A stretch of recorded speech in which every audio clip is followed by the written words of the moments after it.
سرزمین پنجاب کی مشہور و معروف شخصیت امام ربانی مجدد الفسانی شیخ احمد فاروقی سرہندی رحمت اللہ تعالی علیہ، آپ مجدد ہے اپنے وقت کے، کیا ہے؟ مجدد۔ اب تھوڑا سا ذرا آج کے ماحول کی بات بتا دوں۔ ہمارا مزاج یہ ہے کہ آج کے زمانے میں ہماری قوم ہو یا کوئی اور قوم ہو، نوجوان طبقہ صرف نام والوں کو جانتا ہے۔ کسے جانتا ہے؟ نام والوں۔ جس کے پوری دنیا میں ویوز زیادہ ہو چکے ہیں، جس کے لائک کرنے والے زیادہ ہو گئے، جس کو بہت زیادہ محبت کرنے والے، ایسے ہیرو کو جو صرف نام والے، کام کچھ نہیں، ان کا کام کچھ نہیں، ایسوں کو ساری دنیا جان رہی ہے۔ اور جن بزرگوں نے اللہ رسول کے دین کا کام کیا، ان کے نام سے بھی لوگ واقف نہیں، ان کے نام سے بھی لوگ واقف نہیں ہیں۔ کہا جائے مسلمان نوجوانوں سے پوچھا جائے بتاؤ مجدد الفسانی کون ہے؟ ہاں ایک بہت بڑے بزرگ کا نام۔ کون بزرگ؟ کیا تم نے ان کے بارے میں سنا؟ یہ لوگوں کا مزاج ہو چکا ہے۔ اس سے پتہ چلتا ہے کہ دنیا میں کتنے کھوئے ہوئے ہیں اور دنیا کی محبت کتنی دل میں بسی ہوئی۔ مگر دوستو، یہ خدا کے ایسے محبوب بندے ہیں، ایسے محبوب بندے کہ جن کو کسی نام کی ضرورت نہیں، جنہوں نے ساری زندگی اللہ اس کے رسول کے لیے بس کام کیا، اللہ نے ان کو ایسا بلند مقام دیا کہ فرشتوں میں ان کا نام لیا جاتا ہے۔ سبحان اللہ۔ آسمانی کائنات میں ان لوگوں کا نام لیا جاتا ہے۔ مگر ہمیں ان بزرگوں کو بھی یاد کرنا ہے کہ جن کا ہم پر بہت بڑا احسان ہے۔ بے شک۔ آپ کا نام ہے شیخ احمد۔ کیا نام ہے؟ شیخ احمد۔ احمد آپ کا نام نامی اس میں گرامی ہے۔ اور فاروقی یہ آپ کا لقب ہے کیونکہ آپ حضرت سیدنا عمر فاروق اعظم کی اولاد میں سے ہیں۔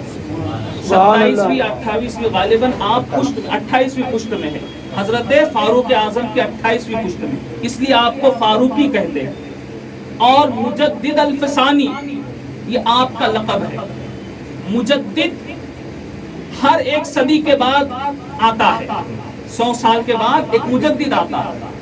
مگر سرکار دو عالم علیہ السلام کے دنیا سے پردہ فرمانے کے بعد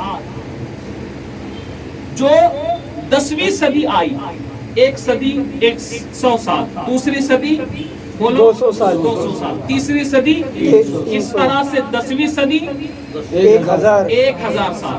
تو آپ کا لقب ہے مجدد الف ثانی، الف کہتے ہیں 1000 کو، یعنی آپ سرکار دو عالم کے 10ویں صدی میں دنیا میں تشریف لائے، اس لیے آپ کو الف ثانی کا خطاب ملا۔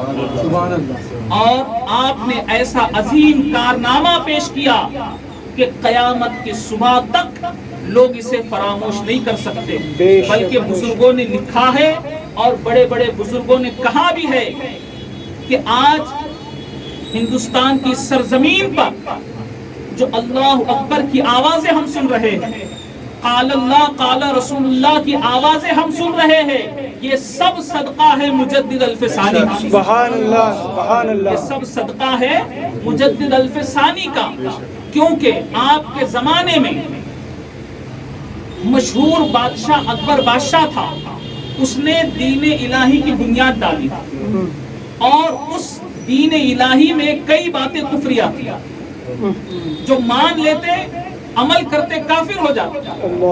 مگر حضرت مجدد الفسانی رحمت اللہ تعالی علیہ کی ذات مبارکہ وہ ذات مبارکہ ہے کہ آپ تنے تنہا اکیلے، آپ ڈرے نہیں، خوف زدہ نہیں ہوئے، آپ اکیلے ہی آپ نے اکبر بادشاہ کے خلاف قلم سے جہاد کیا۔